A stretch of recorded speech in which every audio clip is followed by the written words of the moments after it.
Sir, 9 विपक्षी नेताओं ने चिट्ठी लिखी है पीएम नरेंद्र मोदी को ईडी और उसके सीबीआई के दुरुपयोग को लेकर, इस पर क्या कहेंगे? देखिए, इस वक्त देश प्रधानमंत्री जी की जो कार्यशैली है वो ये हो गई है कि देश के अंदर किसी भी राज्य में अगर विपक्ष की बीजेपी के अलावा किसी सरकार होगी तो उस सरकार को काम नहीं करने देंगे।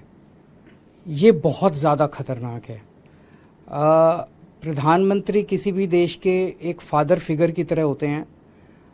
चुनाव में हम आपस में लड़ें, लेकिन चुनाव होने के बाद एक बार अगर कहीं कोई सरकार बन जाए तो उस सरकार को पूरी तरह से सपोर्ट देने की जिम्मेदारी और उसके साथ खड़े होने की, उसको अच्छा काम करने में मदद करने की जिम्मेदारी प्रधानमंत्री जी की होती है।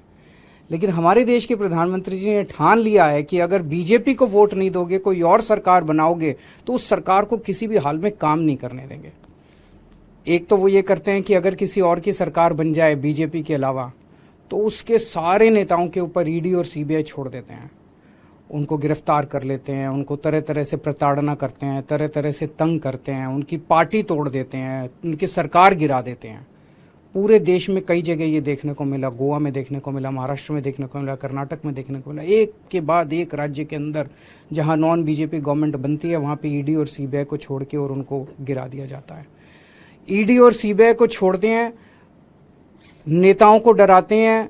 अगर नेता बीजेपी में आ जाए तो सारे मामले बंद हो जाते हैं।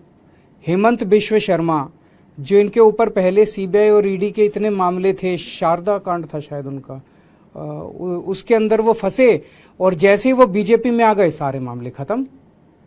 तो या तो वो पहले निर्दोष थे और या दोषी तो थे लेकिन बीजेपी में आ गए तो सारे मामले खत्म। उसी तरह से शुभेंदु अधिकारी का मामला आता है, मुकुल रॉय का मामला आता है, नारायण राणे का मामला आता है। अभी उद्धव ठाकरे जी की पार्टी से जब इतने सारे एमएलए तोड़े गए तो कहा जाता है कि उनमें कईयों में सीबीआई और ईडी के मुकदमे चल रहे थे जिनको ठंडे बस्ते में डाल दिया गया। तो सीबीआई और ईडी का इस्तेमाल भ्रष्टाचार के खिलाफ के लिए नहीं कर रहे, सीबीआई और ईडी का इस्तेमाल कर रहे हैं चुनी हुई सरकारों को गिराने के लिए और दूसरी विपक्षी पार्टियों को तोड़ने के लिए। दिल्ली के अंदर जिस तरह से इन्होंने मनीष सिसोदिया जी और सत्येंद्र जैन जी को गिरफ्तार किया, दोनों के पास शुरू में इन्होंने बहुत लोग भेजे कि केजरीवाल का साथ छोड़ दो और आप भारतीय जनता पार्टी के अंदर आ जाओ। केजरीवाल आज अगर वो दोनों मेरा साथ छोड़ के और बीजेपी में चले जाते तो आज वो जेल में नहीं होते, उनके ऊपर किसी तरह के मुकदमे नहीं होते। तो जाहिर तौर पे उनके ऊपर जितने मुकदमे हैं सारे झूठे हैं, लेकिन वो भी डटे हुए हैं। तो ईडी और सीबीआई का इस्तेमाल केवल और केवल विपक्ष को तोड़ने के लिए और बीजेपी की जबरदस्ती सरकार बनाने के लिए किया जा रहा है।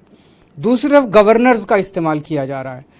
मैं स्टैलिन साहब से बात कर रहा था, 20 से ज्यादा बिल जो विधानसभा ने पास कर दिए उस पे गवर्नर साहब साइन नहीं कर रहे।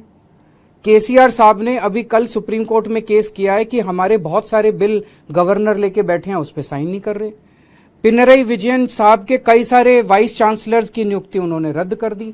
ऐसे चुनी हुई सरकारें कैसे? ममता दीदी परेशान है, नीतीश कुमार जी से मैं बात कर रहा था, वो परेशान है। दिल्ली के लेफ्टिनेंट गवर्नर समझते हैं कि सुप्रीम कोर्ट और संविधान को वो मानते ही नहीं है, वो खुलेआम कहते घूम रहे हैं कि मैं सुप्रीम कोर्ट और संविधान। ऐसे देश कैसे चलेगा?